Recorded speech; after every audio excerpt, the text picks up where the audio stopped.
আপনাদেরকে আমরা ধন্যবাদ জানাই যে আপনারা এত ভালো ভোট করেছেন, কিন্তু ভোট হয়ে যাওয়া মানে আমরা আগামী 26 মানে কিন্তু এসে গেল আবার একটি ভোটের প্রস্তুতি। তাই জন্যে এই কিছুদিন রেস্ট নিলেও আমরা কিন্তু চুপ থাকবো না, ঘরে বসে থাকবো না, আমাদের কাজ চলবে।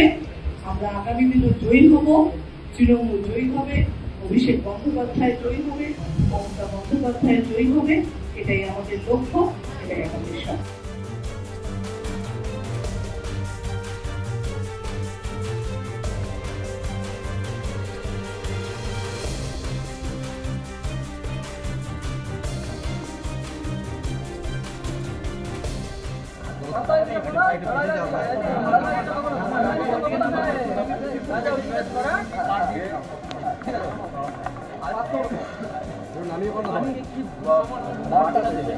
একদম জিতে যে থ্যাংক ইউ দিলাম, আর কিছু না।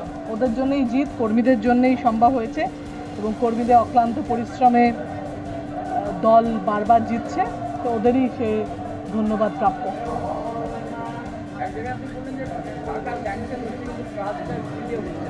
হ্যাঁ, অনেক জায়গায় হয়ে যায় যে টাকা স্যাংশন হলো, সেটা ওরা কাগজ জমা দিচ্ছে, দেরি হয়ে যাচ্ছে, কিংবা অনেক দিন সময় কেটে যাচ্ছে, অনেকে বুঝতেই পারে না কোথায় টাকা দেবো। এখনও পর্যন্ত সেই স্কিম যেটা জমা দিতে হয় বিডিও অফিস থেকে, ডিএম অফিস থেকে, আবার সেই কাগজ স্যাংশন করে আনতে হয়, সেটা জানি না। এখন তো পোর্টাল হয়েছে, পোর্টালও আরও বেশি কঠিন, সবার জন্য তো এখনও পোর্টাল অভ্যস্ত নয়, ওই জন্য দেরি হয় অনেক সময়। সেটা যেন না হয় সেটা বললাম।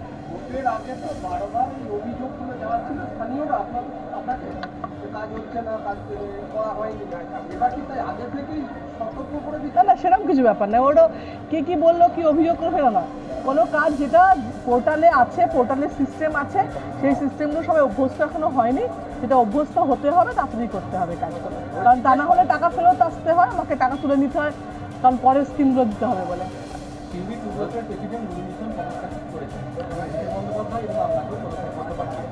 পদত্যাগ করেনি, বলেছে, ইচ্ছে প্রকাশ করেছে, বলেছে যে আমার পরে অন্য কাউকে, নেক্সট জেনারেশন কাউকে সুযোগ দেওয়া উচিত, আর আমাকে দল অন্য কোনো কাজে মানে সুযোগ দিক, আমি সেটা খুশি খুশি করতে চাই।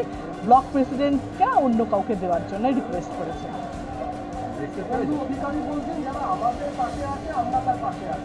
মানে কি মানেটা কি, মানে ব্যাখ্যা কি? কবি কি বললেন ব্যাখ্যা করুন, সেরকম কি বললেন ব্যাখ্যাটা আমাকে বলতে হবে। কি এর মানে? হ্যাঁ, এগুলো স্বাভাবিক। এটা ওদের দলের, ওদের নেতৃস্থানীয় নেতার নেতা বলে, ও তাদের কর্মী হিসেবে সেটাকে এগ্রি না করে, তো বিজেপির যারা সমর্থক তাদেরকে বুঝতে হবে, পশ্চিমবঙ্গের মানুষকে বুঝতে হবে, ভারতবর্ষের মানুষকে বুঝতে হবে যে একটা আলাদা করে স্পেসিফিক রাজ্যে সবকে সাথ সবকা বিকাশ হবে না, ভারতবর্ষে হবে কি না, একটা অঞ্চলে হবে না, কি একটা বাড়িতে হবে না, সেটা ওদের ক্লারিফাই ওদের করতে হবে। চাই না, দেয় না তো সংখ্যালঘুদের। মোদিকে গিয়ে বলুক, মোদিজিকেও গিয়ে বলুক, মোদিজি বিল পাস করুক, মোদিজি গিয়ে নিশ্চয়ই দলের কাছেও নিশ্চয়ই বলবে। এটা মানে মঞ্চে না বলে দলকে বলা উচিত বা সাজেশন দেওয়া উচিত ওদের।